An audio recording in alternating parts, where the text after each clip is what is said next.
بەڵێ بەڕێزان گفتوگۆکەمان دەست پێ دەکەین لەگەڵ میوانەکانم کە سەبارەت بە پرسی عراق و پێکهێنانی حکوومەتی نوێ عراق و ئەو گرفت و لەمپەرانەی کە لە بەردەم پێکهێنانی حکوومەتی عراقیدا هەیە لەگەڵ میوانەکانم گفتوگۆی لەسەر دەکەین. لە دەستپێکدا دەمێ میوانەکان بە ئێوە بناسێنم، ئەویش بەڕێزان دکتۆر چواز حەسەن، شارەزای سیاسی و یاسایی و ڕاوێژکار لە پەرلەمانی کوردستان لە ستۆدیۆ لەگەڵمانە، هەروەها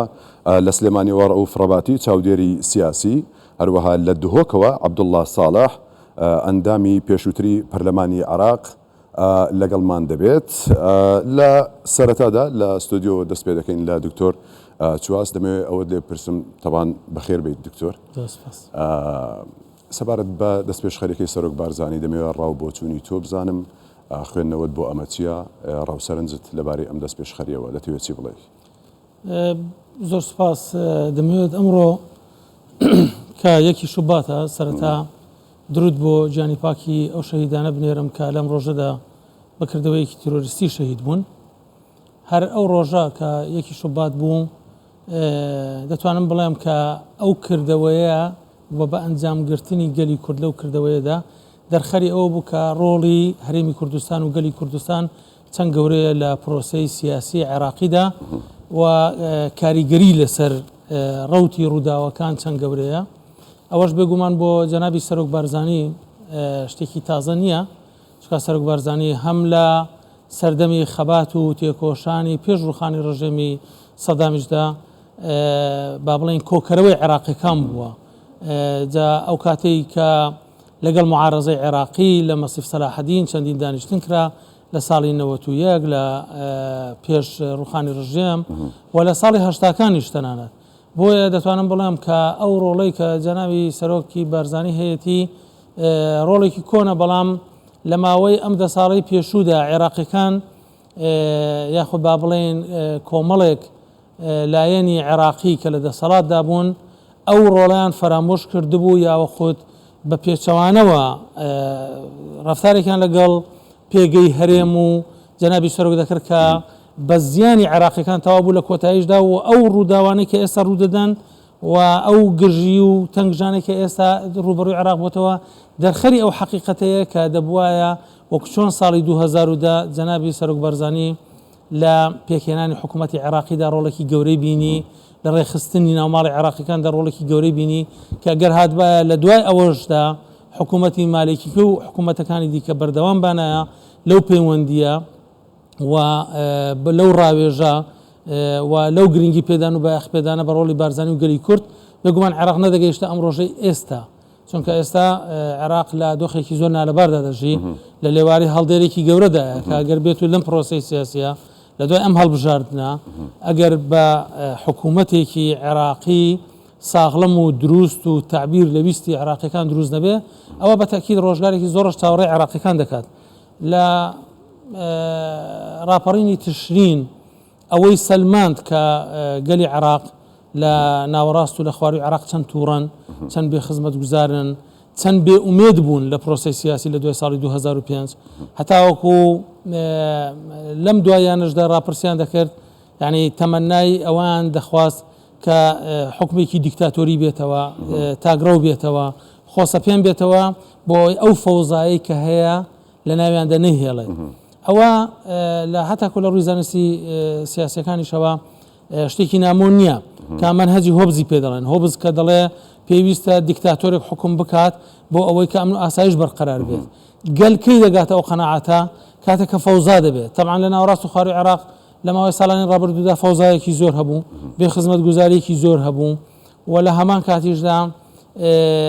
وەکو بڵێ ناڕێکێک و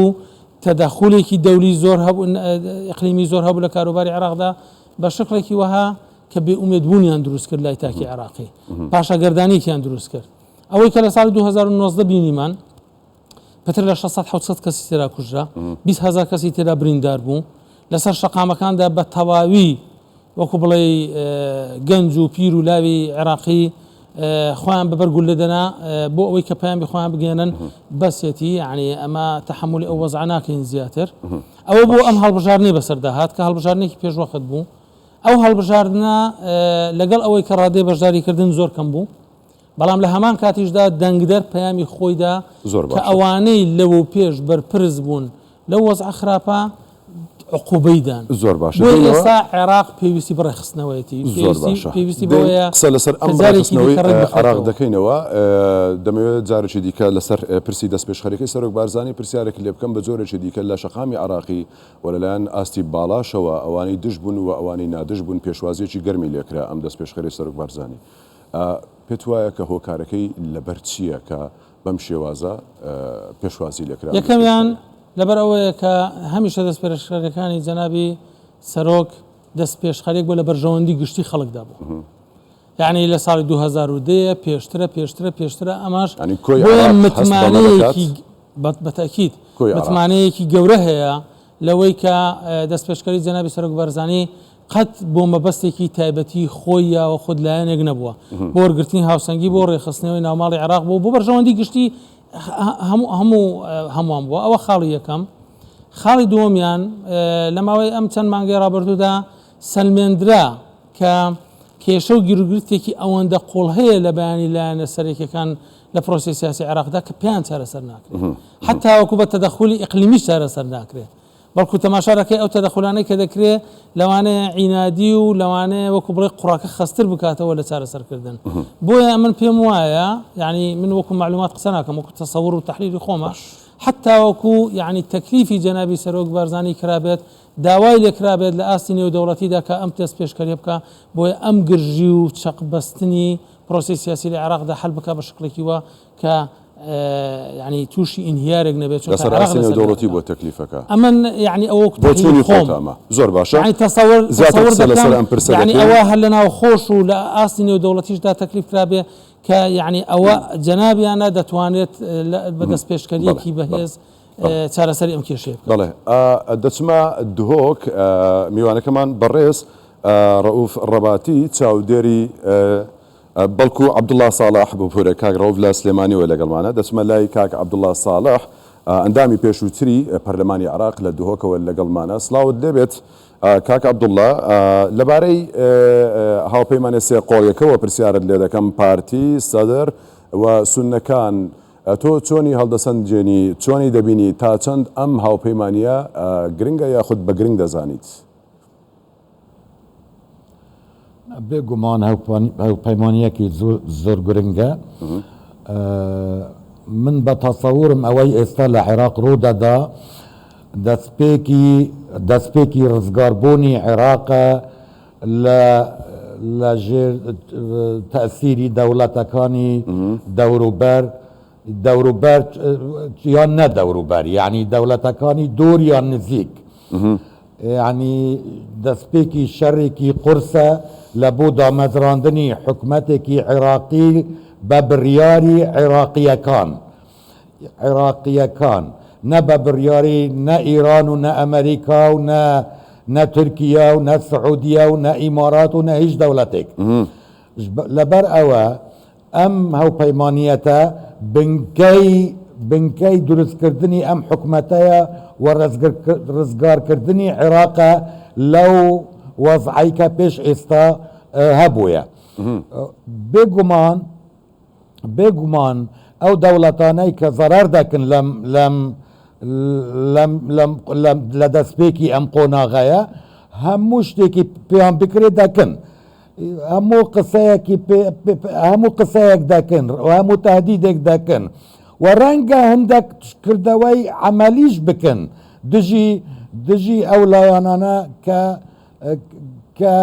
ئەو شتەیان دروست کردووە و بەتایبەتی جەنابی سەرۆک بارزانی چونکە ئێستا لە دەوڵەتانش و لە ناو عێراقش ئەو سیر دەکرێت کە بنیاتنانەرەوەی ئەم ڕێککەوتنانەیە و دروستکردنی بنیاتی ئەم قۆناغەیە بۆیە من تەسەور دەکەم یەکەم ئەبێ جەنابی سەرۆک زۆر ئاگای لە خۆی بێ و جیهازی ئەمنی ئەوانەی بەرپرسن لە ئەمنی جەنابی سەرۆک ئەبێ بە شەو ڕۆژ چاویان لە عەسمان و لە عەرد و لە هەوا و لە خواردن و لە چاو لە قەهوە و لە هەموو شتێک زۆر زۆر وریابن. يعني باشە کاک عەبدوڵڵا هەر سەبارەت کە باسی دەکەیت لەوەی کە ئاگای لە ئەمنیەتی خۆی بێت لە هەموو بوارەکانەوەی کە باسی دەکەیت دەمەوێت پرسیارت لەوبارەیەوە لێ بکەم ئەو هاوپەیمانەی کە دروست کراوە ئەو هاوپەیمانە سێ قۆڵێکە پێکهێنراوە بۆچی دژایەتی دەکرێت لەلایەن هەندێک لایەنەوە سڕی یاخود نهێنی ئەم دژایەتیکردنە هۆکاری دژایەتیکردنەکە چییە؟ هۆکارەکە ئەوەیە کە ئەوان و ئەو دەوڵەتانەی ئەوان لەگەڵیان بەسراون زەرەرمەندن لەو قۆناغە. یعنی مەوزوعەکە تەنها مەسئلە نییە لە چ شتێکدا زەرەرمەندن ئەم هاوپەیمانی زەرەرمەندن لە چی؟ یەک داوای ضەمانەتی جددی وە گەرانتی دەکەن کە پاش دروستبوونی حکومەت ملەفەکانیان نەچتە دادگا لە چ لە ملەفەکانی فەساد چ لە ملەفاتی کوشتن و بڕین و ڕەڤاندن و نەهبوز و تاڵانکردن و هەموو شت. دوای ئەوە یعنی ئەوانە تا ئێستا سەدمەکە ئیستیعابیان نەکردووە کە خەڵک لە دەنگداندا سزایاندا یعنی ئەوە شتێکی زۆر زۆر سروشتی و طەبیعیە بەڵام ئەوانە ناتوان ئەم مەوزوع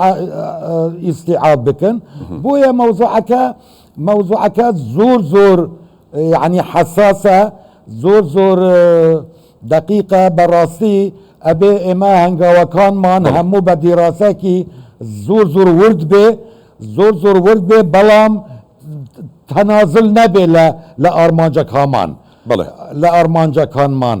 ئەبێ ئێمە داخلی ئەم شەڕەی ڕزگارکردنی بڕیاری عێراقی ببین. بەڵێ دەگەڕێمەوە لای تۆ بەڕێز عەبدوڵڵا دەچمە سلێمانی لەوێ کاک ڕەئوف ڕەباتی چاودێری سیاسی لەگەڵمان دەبێت. کاک ڕەئوف سڵاوت لێبێت دەمەوێت لەبارەی ئەم هاوپەیمانێتیە سێقۆڵیەوە پرسیارت لێ بکەم ئایا ئەم هاوپەیمانێتیە دەبێتە هەوێنێک بۆ پێکهێنانی حکوومەتێکی نوێ و گۆڕانکاری لە حکومڕانیکردنی عێراق و ینی بەو زەمانەتەی کە گەلی عێراق لە سای ئەم حکوومەتەدا ئیسراحەت بکات؟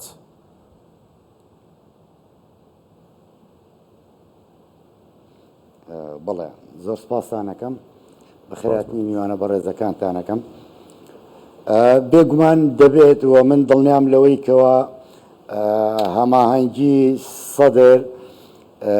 جەنابی بەرزانی و حەلبوسی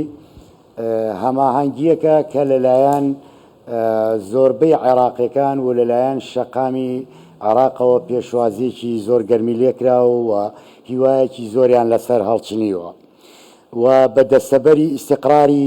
سیاسی و ئەمنی و ئابووری ئەزانن بۆ عێراقیەکان. بەڵێ زۆر باشە ینی پێت وایە کە لەم حکوومەتی نوێی عێراقیدا ینی ئەو بربەستانەی کە لە ڕابردوودا هەبوون ینی ئەگەر بەم شێوەیە باسی بکەین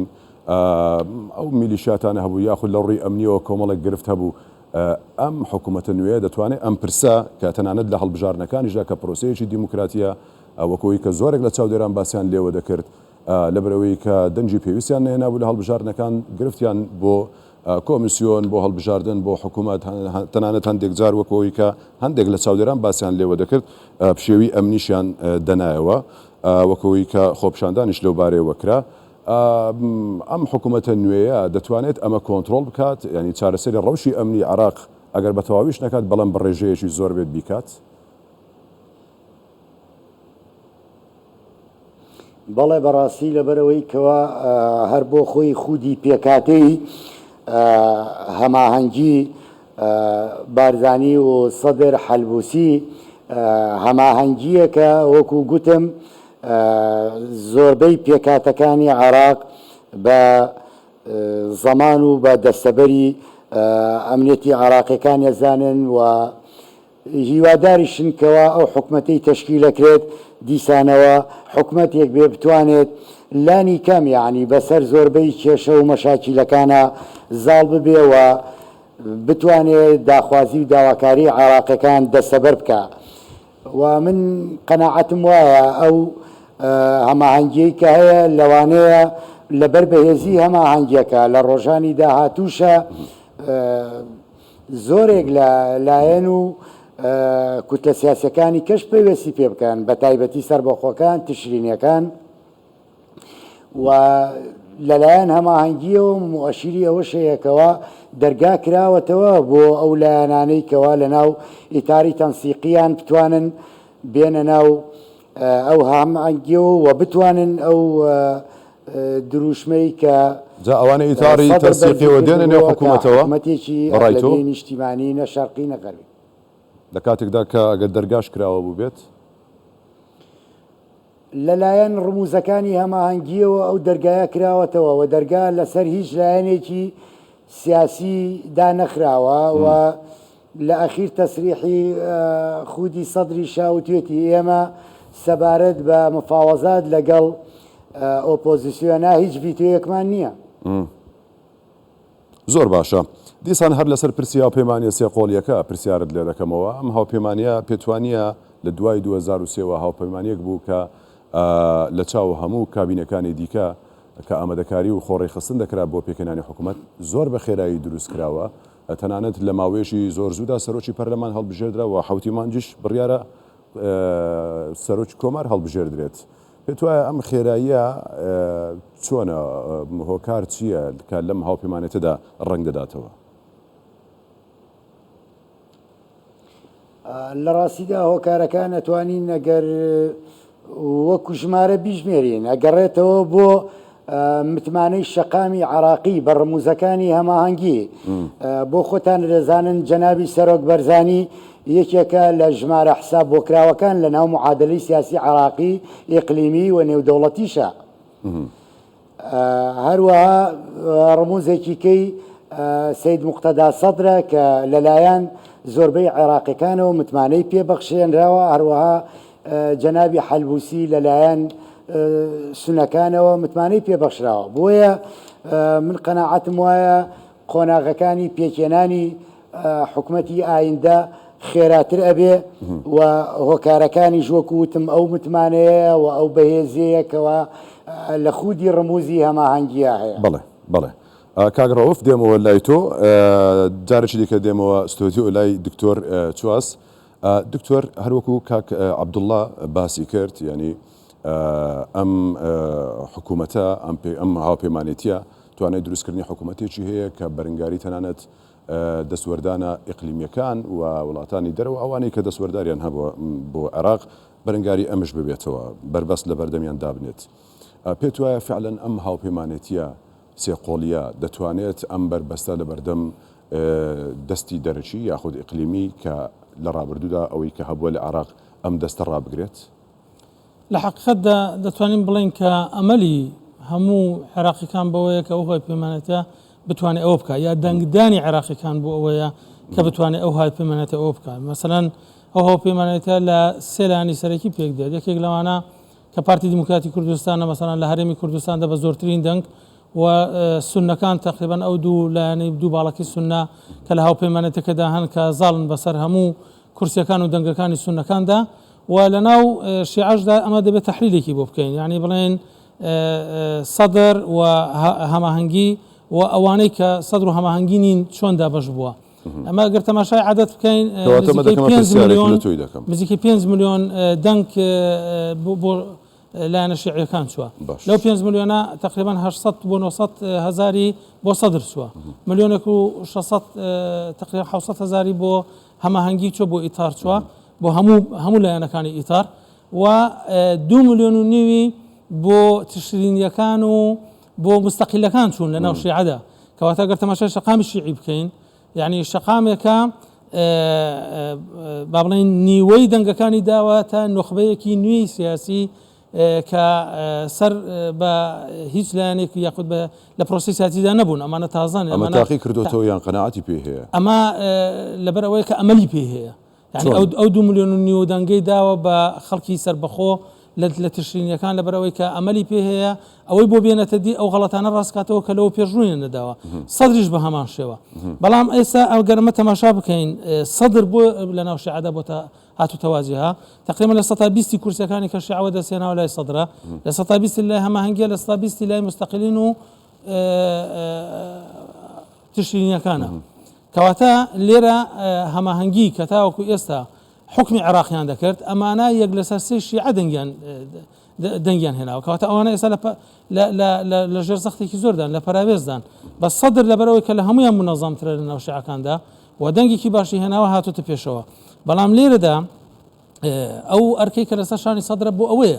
بۆ ئەوەیە کە دەستی دەرەکی لە عێراقدا ببڕێ بۆ ئەوەیە کە خزمەت گوزاری پێشکەش بکە عەدالەتی اجتماعی بێنێتە دی و دادپەروەری کۆمەڵایەتی بهێنێتە دی ئەمە تەبعاً سونەش داوای ئەوە دەکات لە هێزەکانی خۆی کوردیش داوای ئەوە دەکات لە هێزەکانی ئەمە کارنامەی هەمووان بووە بۆ حکوومەتی نوێ وا دەکەن ئەگەر وا دەکەن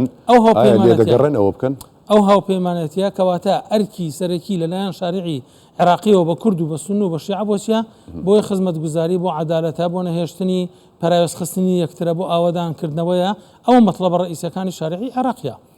لێرە ئەمانە دەنگێکی باشیان هەیە بۆ ئەوەی کە بتوانن ئەوە بکەن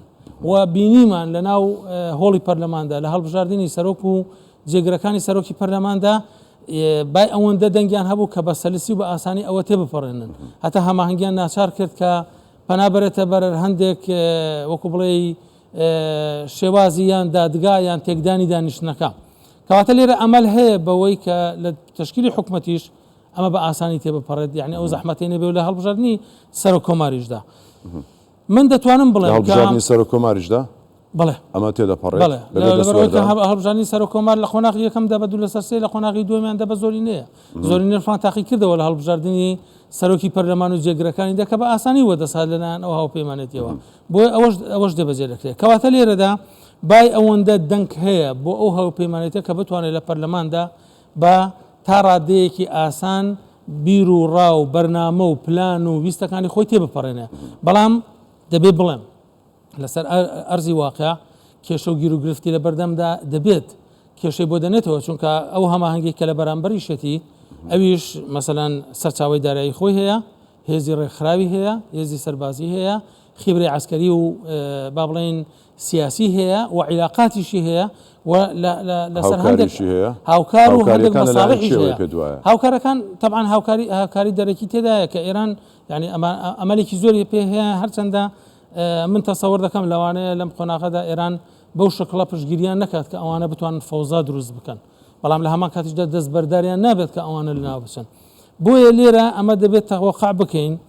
بای ئەوەندە هێز و پێگەیان لە ڕووی یاسایی و سیاسی و جوغرافی و شاریعەوە هەیە کە بتوانن بچنە پێش بەڵام لە هەمان کاتیشدا لە حاڵەتێکدانین بڵێ هیچ شتێک ڕوو نادات و هەموو شتێک بە ئاسانی تێدەپەڕێت دەکرێت بڵێن عێراق و ئەگەری هەموو شتێکی هەیە بەڵێ دەکرێت بڵێن ئەمە عێراق و ئەگەری هەموو شتێکی هەیە ئەگەرەکان چۆنن یعنی من تەسەوڕ ناکەم یعنی ئەگەرێکی تونند و تیژیەکی گەورە هەبێت چونکە ئەو ڕووداوانەی کە ئەم فترەی پێشوو ڕوویدا وەکو بڵێ هێرشکردنە سەر فڕۆکەخانە و سەر هەندێک شوێنی سەربازی و ئەم جۆرەشتانە ڕەتفعلێکی زۆر بە قووەتی یعنی بڵێن هەبوو کە دژی بوو لەسەر ئاستی نێودەوڵەتی و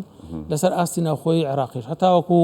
مالکی ئەوانش مەسەلەن زۆر بەردەوامی ئەم کردوانە بۆیان ناچێتە سەر یعنی لاوازە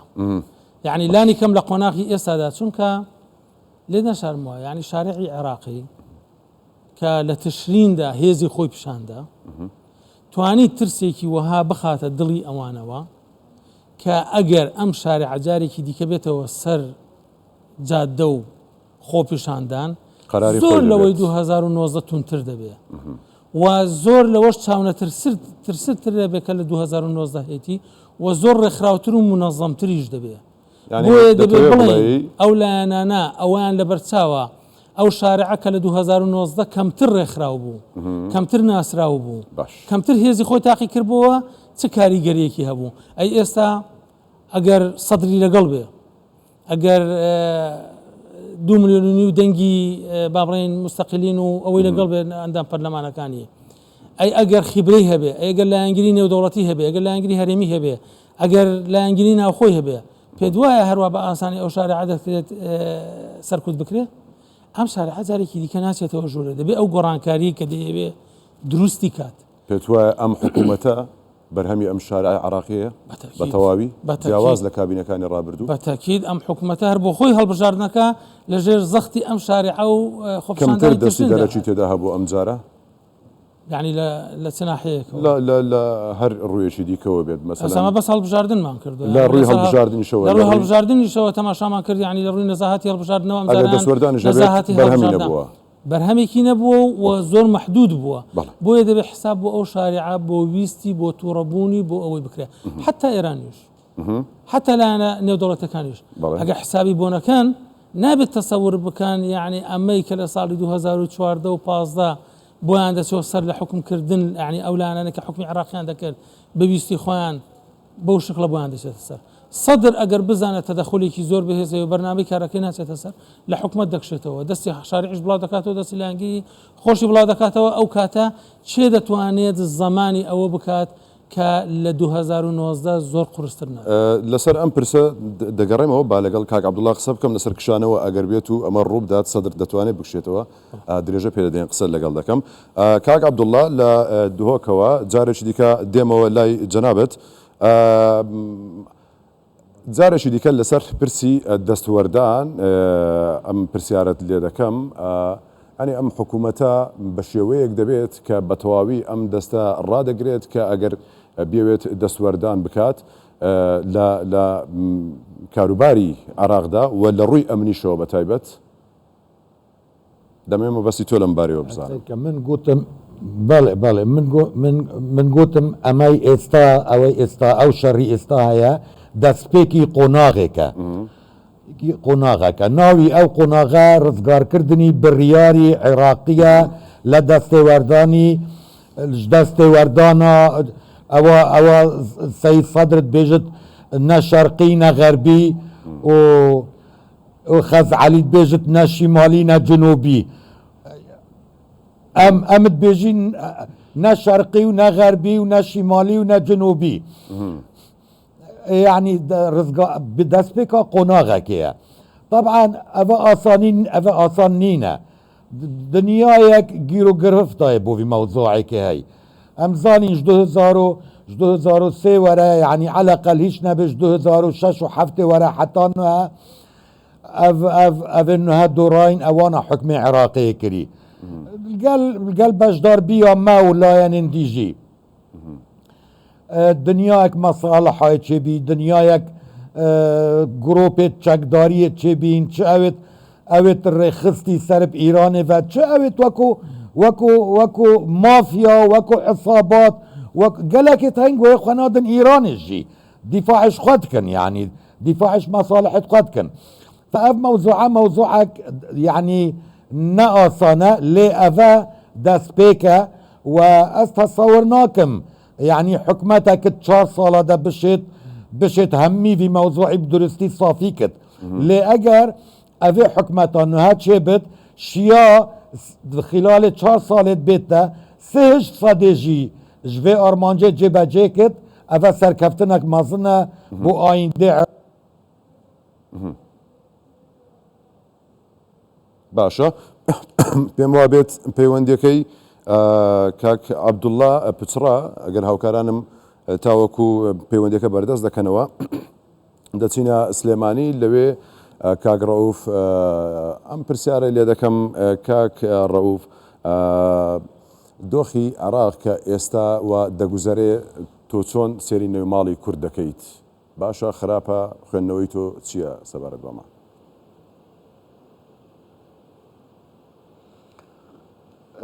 وڵا کاکیان درێن وەکو دۆخی هەرێمی کوردستان من قەناعەتم وایە خوێندنەوەی جای بۆکرێ بەڵام ئەگەر لە ڕووی پرۆسەی سیاسیەوە تەماشای بکەی ئەم بارودۆخ و هەلومەرجە بە تایبەت وەکو ڕۆڵی پارتی دیموکراتی کوردستان و یەکێتی نیشتیمانی کوردستان من پێم وایە بەنیسبەت پارتیەوە لە منطەلقێکی دیموکراسی و لە منطەلقی ئیستیحقاقی ئینتیخابی و نەتەوەییەوە سەیری پرسی پۆستی سەرە کۆمار و بۆ پێکێنانی حکومەتی عراقیش لەو منتەلەقەوە سەیرەکەکەوە بتوانێت زۆربەی داخوازی و داواکاریە دەسووریەکانی خەڵکی کوردستانی تیا دەستە بەر بکرێ و بۆ خۆتان نەزانن لەمە و پێش وە لەلایەن دەسەڵاتدارانی حکوومەتی عراقیەوە زیاد لە 55 مادەی دەسووری پێشێل کراوە. بۆیە من پێم وایە خەڵکی کوردستان متمانەی تەواوی هەیە بە ڕۆڵی پارتی دیموکراتی کوردستان و پێویستە یەکێتی نیشتیمانی کوردستانیش لەم پرسەدا هیچ حساسیتێکی سیاسی و حیزبی دروست نەبێت لە بەرانبەرە و وەکو وتم ئەمە بە ڕوئایەکی سیاسیانەی وازەح و گەمەیەکی دیموکراسی هیچ حساسیتێک دروست بووە ئەوان هەردانێکەوە پۆستی سەرە کۆمار لای ئەوان بەڵێ بەپێی ئەو بانگەشانەی بەپێی ئەو ڕوئایی علامیانەی وەلا مەسائلی سۆسیال میدیا ئەوانەی کەوا ئێمە ئەیبیسین و جۆمان لێ ئەبێ و ئەی خوێنینەوە هەست بە جۆرێک لە حساسیتێکەکەین من پێم وایە ئەوە لە خزمەتی پرۆسەکەدا نییە. باش کەواتە پرسیارشکە لێ دەکەم یعنی خەوتی و مانگە بڕیارە دەنگ لەسەر سەر و کۆماری عراق هەڵبژێردرێت پێت وایە هەڵبژاردننی سەر و کۆماری عراق کە حەقێکی کووردە تا چەند کاریگەری لەسەر نێوماڵی کوردی دەبێت؟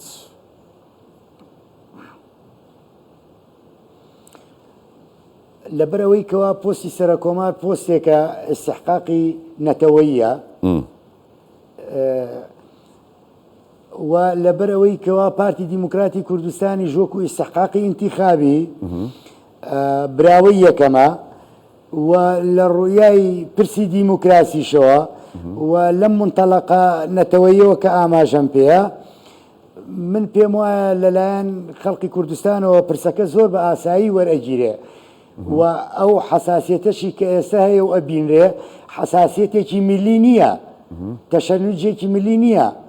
بە پێچەوانەوە تەشەنوجێکی بە حەقی خۆی دەزانێت بۆ خودی یەکێتی نیشتیمانی کوردستان و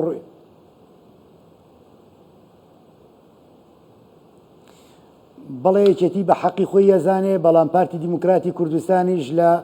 ڕووی استحقاقی ئینتیخابەوە بە حەقی خۆی ئەزانێ و لایەنەکانی کەش لە منتەلەقە نەتەوەیەکەوە بە حەقی خۆیان نەزانن. ئێمە ئەگەر وەکو سەمپڵێ بۆ نمونە نەوەی نوێ وەربگرینەوەن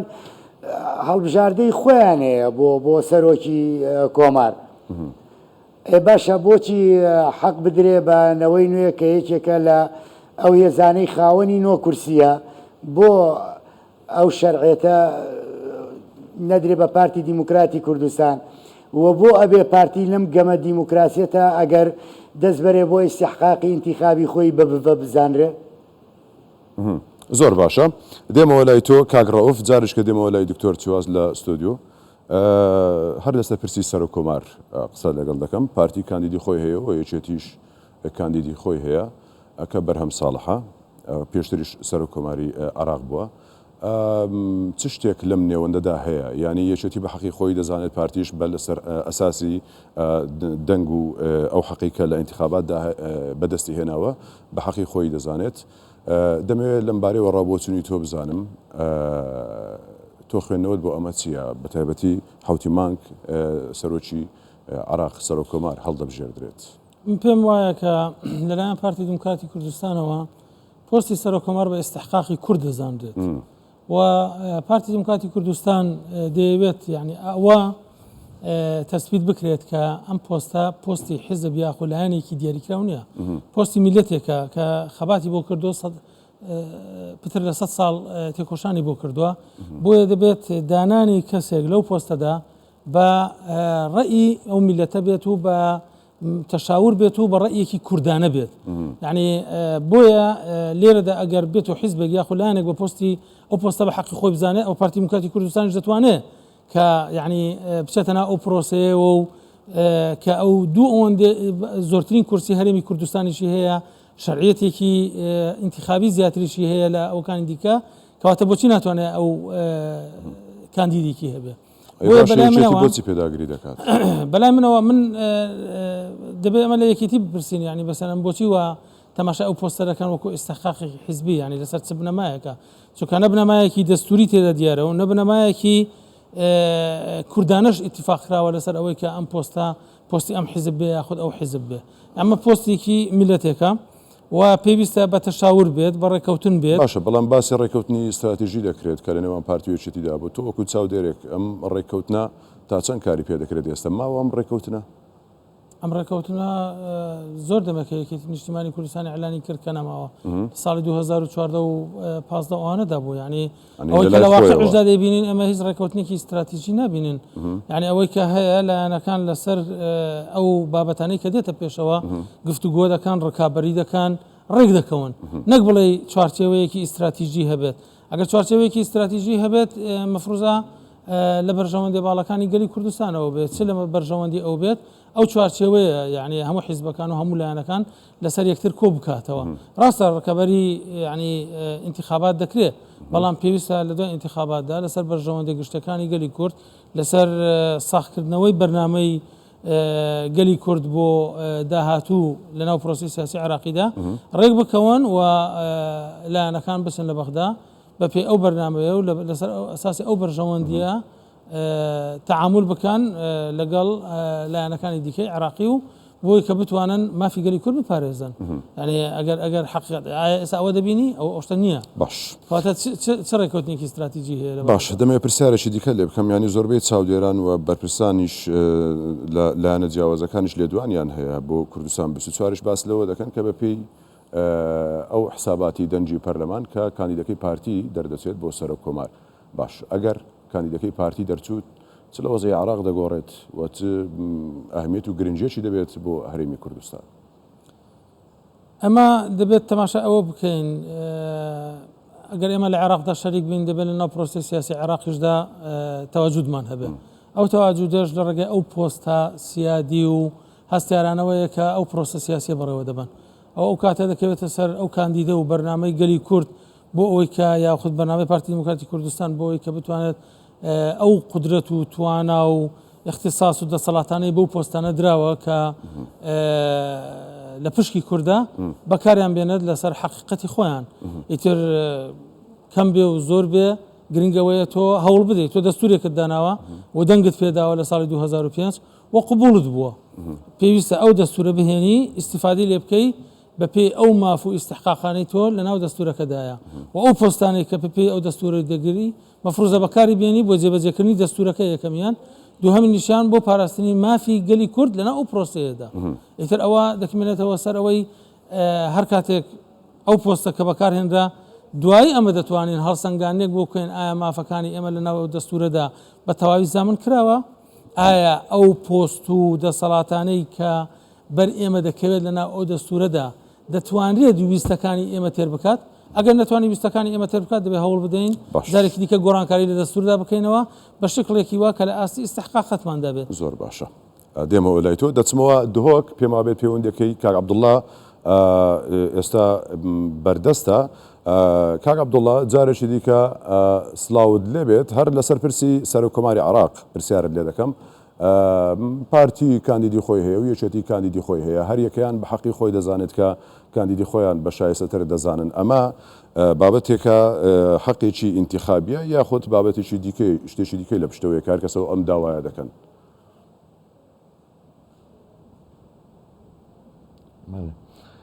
ئەگەر نیو دقیقەم بدیە پێش وڵامی ئەو پرسیارە بدەم فەرموو پۆستی سەرۆکی کۆمار لە عێراق وانییە کە باس لێوە دەکرێت پۆستێکی تەشریفیە پۆستێکی زۆر زۆر گرنگە و خصوصان و لەبەر ئەوەش لە دستوردا ئەبێت دوو لەسەر سێ لەسەر پێنج دەنگەکان بێنێ دەنگەکان بێنێ بۆ دوو لەسەر سێ بێنێ و سەحب ثیقە ژیلەی سێ لەسەر پێنجە بۆیە پۆستێکی زۆر گرنگە چونکە ئەو بەرپرسی یەکەمی تەنفیزیە لە جێبەجێکردنی دەستور بۆیە بۆ ئێمەی کورد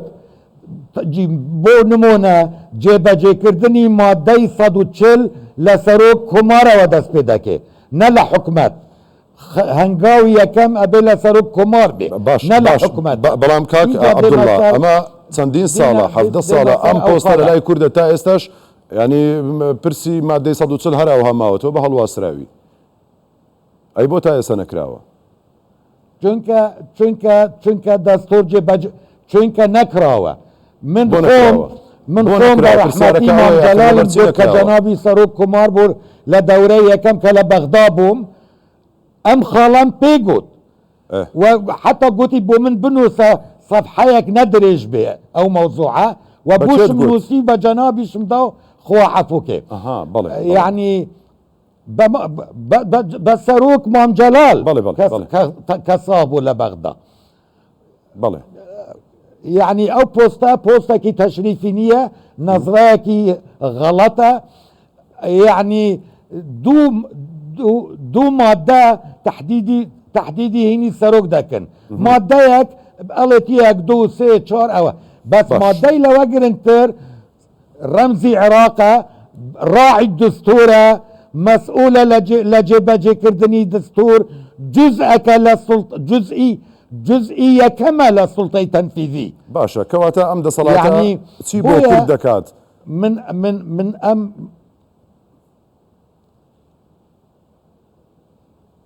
بله بو كردا بو أواي يعني أجر إسا سيركي مادي 58 كمتعلق مادي 140 وورجيراوا بيخوينين قالت حتى سروكي كومار ما في هيا محكمك دولي طلب بك للأمم المتحدة محكمك دولي بيني بمسألة مادي 140 بله اینجا بویا دي مسار هالبجارتن بحالتي طبيعي سيركا استا حجتي الشيعة كان شيا لا وضعك الين بو سنة بي همو بيكا وبين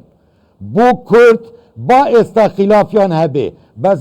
دواي ام هنگاوا همو بيكا ودين بونا حكمت وسنة بيكا ودين بو بس شيعة جزء كي جورا لشيعة لا بدري لحكمت بله بريس او ورقية كلايانا كاني تر بله بوو بورە دێمەنێ قسەکانتەوە دەگەڕێمە وڵات زۆر سپاس بۆ تۆکایڵە دەچمە سلێمانی لای کاک ئەگەر شتێکت ماوە تەواویکە پاشان دەچمە لای کاک ڕەوف بوو بورە کاک عەبدوڵڵا فەرموو من باسی هەڵبژارتن دەکەم سەرۆک کۆمار باشە بە کوردی فەرموو دەرفەتت هەیە باسی بە ئەرقامی بەڵێ ژمارە دەنگا و ئەو تشتێ بەرین و هەچۆی ڕاستە ئەو تشتێ برادەر بێژن و فرسەتا دەرکەتنا کاکەشیاری زۆر قووەتە کە ئومیدەوارم دەرکەوت لێ دائیمان ئەمزانین ئەوێ قازانج کرد دێت خۆڵا دوێدا قازانج کرد خۆڵا دوێدا دەنگدان نهێنیە یعنی دێل سەر کاغەزا نوێسن کەس نزاند کێ دەنگێ خۆدایەکێ دوێت برادەرێت مە گوێ خۆ نەدن vê دیعایەتê و vê axiftinê wala hema misûgere dê derkevit misûgere dê derkevit و xwe paldin ala asas derketin misûgere vê berdewam bin ser şûlkirinê و hisê bikin dernakevit و şûl بۆ bikin heta axir lehza زۆر سپاس کاک عەبدوڵڵا دەچمەوە لای کاک ڕەوف لە سلێمانی کاک ڕەوف ئەگەر بتوانی بە کورتی وەڵام بدەیتەوە ئەم پۆستی سەرۆکۆمار چی بۆ کورد دەکات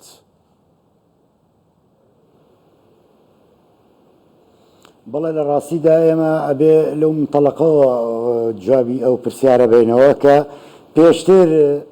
سەرۆکۆمار چی کردووە بۆ کورد من پێم وایە ئەگەر وەکو سەمپڵێک هەر لە ڕووی تەرجمەکردنی دەستور و پراکتیزەکردنی مادەکانی دەستوری عراقیەوە سەیری بکەین سەرۆکی کۆمار زۆر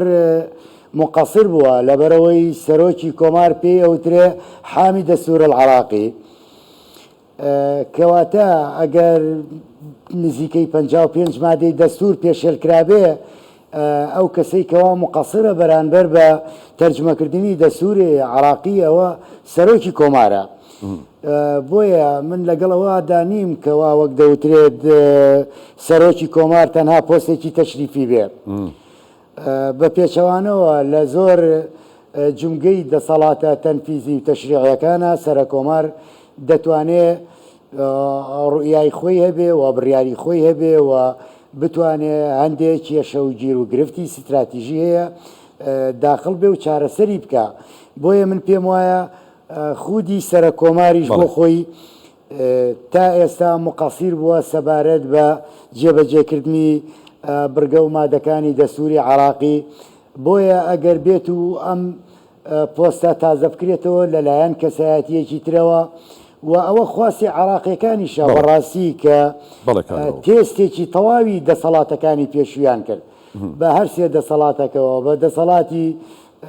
دەستوری تەنفیزی قەزاییەوە و بۆیان دەرکەوت جگە لە خراپات و وێرانەیەک زیاتر هیچیان بۆ شەقامی عراقی جێنەهێشت. ئەم دەسەڵاتە تاقی بکەنەوە و بە ئەمەلەوە سەیری دەسەڵاتی ئایندەی سەر کۆماری داهاتوش دەکەن. باشە کاگرۆڤ زۆر سپاس بۆ تۆ دێمەوە لای تۆ دکتۆر هەر هەمان پرس ڕابۆچوونی تۆ لەگەڵ ئەمانیەکە یاخود ڕابۆچوونی تۆ خۆت هەیە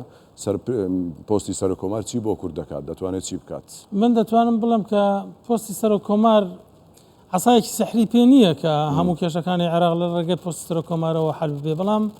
لە هەمان کاتیشدا سەر کۆمار لەبەرەوەی کە دەسەڵاتی هەرە باڵایە لە دەسەڵاتی تەنفیزی و پێگەی با بڵین باڵای هەیە و با بڵین پارێزەری دەستورە و لە هەمان کاتیشدا مافی هەیە کە تەدەخڵکە لە پێشکەشکردنی پرۆژە یاسادا، مافی هەیە کە پرۆژەی تعدیلی دەستور پێشکەش بکە. یعنی دەتوانم بڵێم کە کۆمەڵێک ئەدەواتی لەبەردەستە زائیدەن مافی ئەوەی هەیە کە داوای لە سوڵتەی تەنفیزی بکات بە ئەرکی خۆی هەستەیە، داوا لە سوڵتەی تەشریعی بکات کە ئەو یاسایانەی تەشریع نەکراوانجا چ بۆ خۆی پێشنیاریان بکات چ داوای لێ بکات. یعنی لێرەدا ئەم پۆستە ئەگەر ئەکتیڤ بکرێت بە معنای کەلیمە کۆمەڵێک ئەداتی لەبەردەستدا، ینی پۆستێکی وەهانیە کە بڵێ هەر چاوەڕێ بکات لایەنەکان چ بکەن، بەڵکو دەتوانێت ئەویش هاندان بکات ئەویش داواکاری بکات جاچێ بە شێوەیەکی یاسایی داوا بکاری کات چ لە ڕێگەی ڕای گشتیەوە. یعنی ئێساما لە 16 ئۆکتۆبەر با بڵێن ڕەتفعلێکی بە قووەتی پۆستی سەر کۆمارمان نبینی لەوەی کە بەرامبەر بەگەری کورد کرا، بەڵام بۆیە ئەمەل دەکەین کە ئەو پۆستە لەگەڵ بەرنامەیەکی کوردی یەکگرتوو باشە بە پشتیوانی کردنێکی جەماوەری کوردستان بتوانێت کە بەو ئەرکانە هەستێت کە گەلی کورد تەماعی تیاندا هەیە کە ئەو پۆستە دەتوانێت بیانکات. بەڵێ بەڕێز دکتۆر چواس حەسەن شارەزای سیاسی و یاسایی لە نێو ستۆدیۆ لەگەڵمان بووی، هەروەها بەڕێز ڕەوف ڕەباتی چاودێری سیاسی لە سلێمانیەوە لەگەڵمان بووەوەها بەڕێز عەبدوڵڵا ساڵح ئەندامی پێشووتری پەرلەمانی عێراق کە لە دهۆکەوە لەگەڵمان بووی. سپاس بۆ هەرسێ بەڕێزان ماندوومان کردن. بەڕێزان سوپاسی ئێوەش دەکەن کە بینەرمان بوون و سوپاسی هاوکارانیشم دەکەم. سپاس بۆ تۆ خواتان لەگەڵ.